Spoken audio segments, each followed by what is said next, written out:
Alright guys, thanks for tuning in to iCup TV. It'll be your awesome host, iCup Fitz and Caster. And the map will be Jade, spawning in the top left for ICC Cup Clan League Season 20 Week 1 between Disturbed Mind and Noob's team. It will be Noob Team's Flip. And spawning in the bottom left will be the Brown Protoss. It will be Disturbed Mind's 360. 360 is going to be our Mother Russian player versus the Americans. So we're going to have our own little Cold War awesomeness here. And our Cold War buddy and a Russian guy, or Protoss. He will be averaging 249, a little bit higher than last game. And compared to his third counterpart, he'll be averaging 280. So, just put that in perspective, you know, not super high differences, but, you know, a little different. I mean, around 50 APM, but at that high level, that might be just a mere difference from spam and etc. here. Jade also has a reverse ramp, so you're allowed to see a building placements. I mean, also, PVZ, you'll see a lot of Forge Fast expands anyway, which is why you're going to put the building up here anyway. You just don't want to have Hydra up here and then you have your Dragoons down here, because they'll hit all the time while your Dragoons might have a miss rate. So that's the reason why, if you watch any of my Jade videos, that will be happening. But we will be seeing another 9 pool coming up. You know, it's interesting why Flip does this. I think he just wants to put out the aggression a little bit, you know, just get the map control a little bit earlier, maybe deny a couple scouting, you know, and that's kind of what happened last game. He denied the scouting a little bit to be like, made it appear like he was going Hydra or going Spire first, which he did, and maybe gone Scourge, but he ultimately went in for like a huge Mutaflock that did damage, and yeah, and he was anticipating Hydra, and then he, you know, didn't get ready for this. So if you guys didn't know, last VOD, Flip did successfully win that game. Spoiler alert. Spoiler alert, Flip won. And it's a pretty entertaining game. I go check it out. I recommend watching any of the games, because any Brood War game is pretty entertaining. A little drone on pro action over here. And it looks like a double cannon. So we're seeing a very, very repeat of what happened last game. 2 cannon. He's going a Forge Fast expand 2 cannons before Nexus. If you're wondering the variations of this build, you can go for, I mean, you always put down a pylon, so you don't even talk about it. But you can go Forge, Nexus, you can go Forge. He canceled that because he didn't want, he's not seeing any kind of pressure. But, you know, it's not bad, because there isn't really many Lings popping out right now at all. There's, like, maybe, like, 2 Lings, maybe. I think I saw 2 Lings. I don't think I even saw, maybe not even 1, actually. But he's not seeing any aggression, so it doesn't really matter. But did he scout? I feel like, I don't know if he scouted yet. Oh no, he scouted. He's seeing that there's no Lings out. And I'm not, did he see? I'm not quite sure if he saw the, this base, but we'll have to see. But Lings will be out right now, and he'll be getting the gas. So we're seeing more of a better, and he's going to be taking that 3rd base way over there. So we're going to be seeing the same standard. Now, he might be going Hydra this game, you know, change up it a little bit, because that would be pretty awesome, and etc. But those Lings are going to be, you know, chasing that probe around. Nice little micro coming out of 360 there, you know, showing off that 250-ish APM right there. That I could not do that. I could not macro and do other stuff in my base and keep a probe alive. That's just not how I work. But etc. And gas is coming up also for 360 right now as well. And Nexus is coming up. If you guys were wondering, both stats are pretty much the same. V1 has a little bit more stats. He's currently, I mean, not V1, that's next game, I'm sorry. Flip is has a little bit more stats on him. He's a B plus player, and he's 159-65 in the current season of 22. If you guys were wondering otherwise, they both have around an 80% win rate in this matchup, so I don't know, I feel like Brood War stats are kind of like skewed in a way that people like, because you can clear stats on like StarCraft 2. So like if you do really, really bad and like lose like 30 games in a row, it's not really reflected in your score. Also, sometimes it just doesn't record it. So it doesn't record all your games, but when it's there, I will share it with you guys. And One Gateway is out, and continued production of Zealous +1 has started as well, which is very, very standard. I wouldn't be surprised for a Stargate to come up right about now, which is exactly what's going to be happening right now. And I mean, I guess it's just no one gets this second gas, but we'll be seeing Lair first. He's stockpiling it for something. He would probably put down his Hydrogen if he was going 4 Hydras, or that 3 base Hydra push.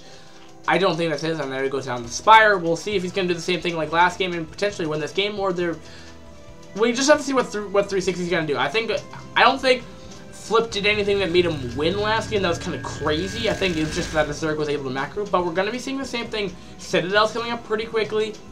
I actually don't know. Citadel doesn't normally come up this quickly. I don't think you could. You know why? Because sometimes you see a second gateway getting placed down, or +1 air upgrades. If you're hearing my ferret, I'm sorry. He tends to actually wake up when I'm casting. Like, he literally, not because I'm like screaming in my room, but he like literally wakes up. Like, I was getting my like statistics ready for each of the players here, and that was happening. He just decided like, oh, I want some water. After my like 12 hours of napping time, I'm gonna wake up right now. At like 10:30 when Jamie started recording. I think that's his mindset. A couple more cans coming up as well there, and I think we're probably gonna be seeing another hatchery coming down somewhat because he's a little high in the mineral count as it stands. But a couple of lings are gonna be making their way down as well, and we can see a couple of zealots being produced as well.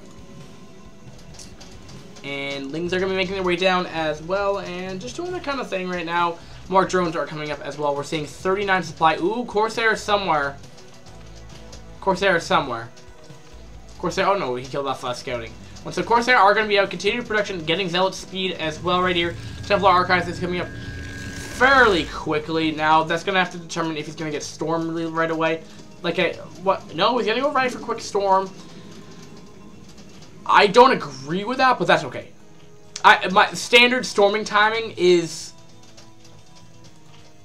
like 9 minutes to 12 minutes, 9:30, 12 minutes, around that time is standard. But you can get it early, but most time when I see it, it doesn't normally end up well. Just because Storm is more of a mid-game tactic, but you can go for him early. Getting a complete surround on that link with the Zealots right there. Does not want to get that. And also he's taking an expand up in that 11 o'clock position, 10 o'clock, 10:30, and that 10:30. So, because I started casting at 2:30, so it's kind of cool. And if you guys are wondering why I say 10:30, it's just because it's like in between the 10 and 11 o'clock, so I'm just like 10:30. And when I say 10:30 o'clock, I sound like a weird thing. But this is what he might have wanted to do last game, is just try to do some damage. But this is probably the right area to attack. The natural is going to be too... The natural is going to be... Okay, good decision making. He doesn't want to... It doesn't... No, why would you back out and go in? No, don't do that, you idiot. No. You idiot. But, I don't think running in there is a smart idea at all. But I think, I mean, he can't... He wants to look like he's putting on aggression right now. I don't know exactly what he's trying to do, but the mental game, he may want to put down another Sunken right now. Which, you know, it's just, you know, another 100 minerals that he's not spending, but kind of poking. He was an idiot for losing his, but this might be the time where he might want to take a third or gear up for some kind of push. He does have all these High Templar though, and I mean he is going Ultra Ling right now with Scourge, which Archon wouldn't be bad, but I don't really see a lot of. I don't think he's gonna be taking his third right here, but he needs the Archon right here. He needs the Archon to deal with all these links right here, especially since the he has no storms to deal with that. But it looks like he's not gonna try to run in there right now. Are we seeing upgrades right now? We're seeing Evo Chamber with nothing coming out of it. That's probably for more Spore Colonies. Or no, it looks like he might be getting. There might be more for Sim City as well. Sim City meaning if you're new to Brood War, it just means that they put their buildings in such a way that units can't get by. So for example. But I'll talk about it in a second. But the lings are in here. They will just kind of melt away with that +1 because they will start 2 hitting lings instead of 3 hitting. And continuing at +2 as well right here. And lings are unupgraded, so they'll die pretty quickly.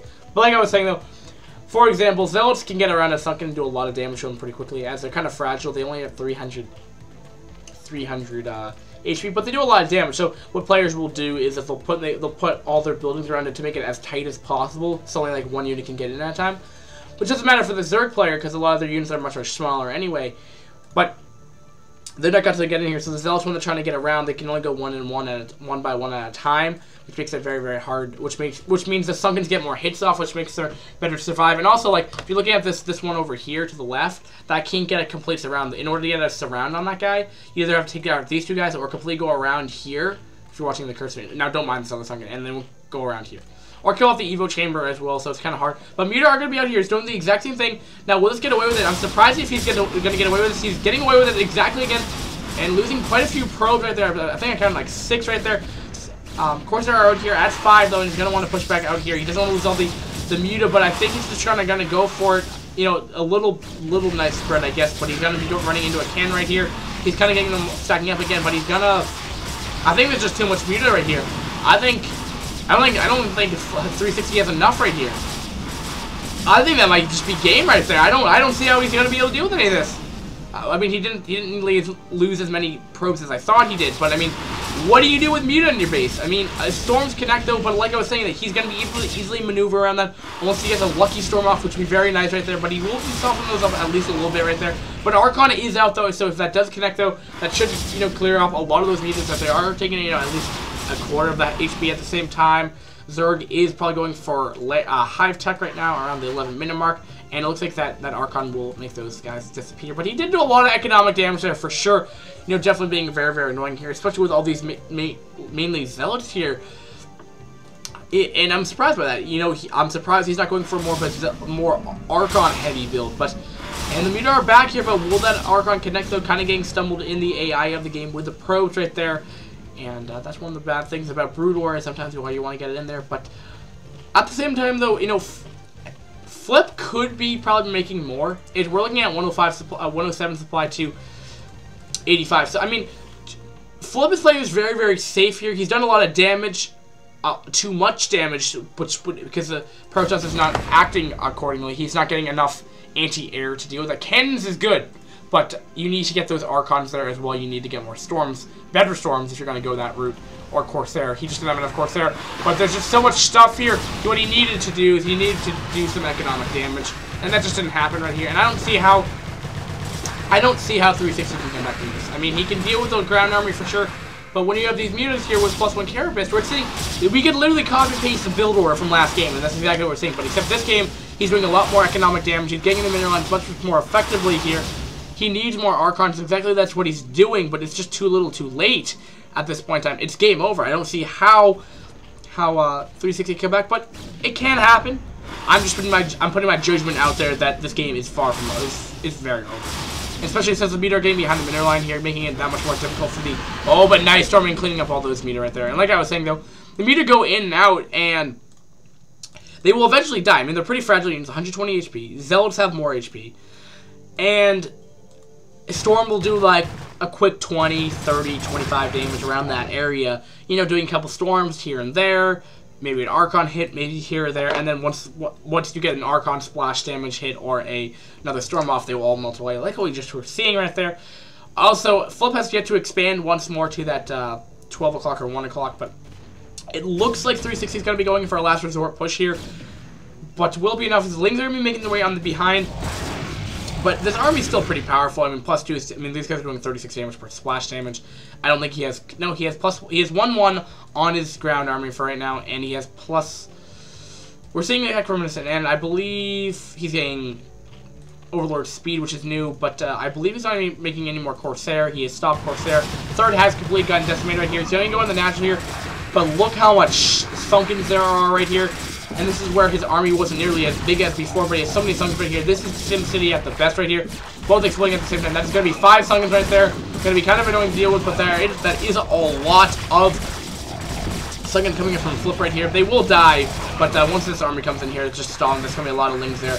But Archons are there, which I believe they're going to be able to 2-hit like at least 1,000 Lings at a time. But Storms are going off right there, and a lot of Lings are dying. Look at all that blood everywhere. But here are the Ultras right here. I believe he might even be getting that upgrade. No, he is not. He's yet to get that upgrade right now. But they're at 1/1 right here, and still proving to be very effective. Right here. And even if he takes out the natural, keep in mind, there's still the 3rd and 4th base that have been left untouched. And this base is, you know, I mean, half mined up, but there's too many Ultras here. They're all popping now, and there's just not enough stuff from 360 to deal with this right now. And all the Lings and the whole Protoss army is getting decimated right now. And there's just nothing. There's a GG right when the last Zealot explodes and turns into their blue flame of death. And there we see it. And we saw again, 360 just didn't have an answer to this build. For first of the game here, I think he just needs to know what his opponent's doing. I think he just doesn't know exactly what his opponent's doing. I'm not sure if he just knew what FLiP was doing. Maybe it was just too difficult for him. Maybe FLiP was just too good. There's always an option with that where a Protoss, where a StarCraft player will just, you know, outplay you, outclass you. That happens. This matchup may have been one of that. Like I said, I don't know anything really about 360 other than he's Russian, other than he has a 21-5 win ratio against Zerg, and that's about it. I mean, FLiP is a B+ player, a consistent B+ player for three seasons in a row. So keep that in mind as well. But there you go, guys, and that concludes this series, because that means Noob Team has successfully won 3 series so far. Now, just to quickly recap, we'll quickly just sum this over real quick. Clan League, up to the point, I can't share stats right now because the overall statistics of are up to week 4 already, so I can't show those. But hopefully I can get in there time to actually show you at that time what the score was. But what that means for right now, up to this point, if they've only played 3 matchups, that means they've gotten +1 points for each of these wins. I don't know how they lose points. I think it's like if it was BM or something that happened incorrectly, that was like breaking the rules. That's when a team will lose points. But you can only gain points by winning a matchup in your series. So the way I describe, for each week there's 3 divisions. In each division there's 5 matchups. In each matchups there's 5 series, and that series is each like matchup game between each player, which can go up to a best of 3. And there's 5 of those because in this series there's only 4. In this matchup there's only 4. But this matchup is between Disturbed Minds and Noob's team, so they've won 3 of their 4 series. So that means they can get up to 4 points, if that makes sense. I think they actually may have done the full 6 points because 2v2 is actually 2 points, I believe. I believe they got the 6 points because Noob's team, Disturbed Minds, I believe, forfeited their match because there's no 2v2 replay. But regardless of the fact, we'll be going under our next series, which will be Teddy, the Zerg from the UK versus V1 from Estonia. So thanks for watching, guys, and have a nice day. Peace.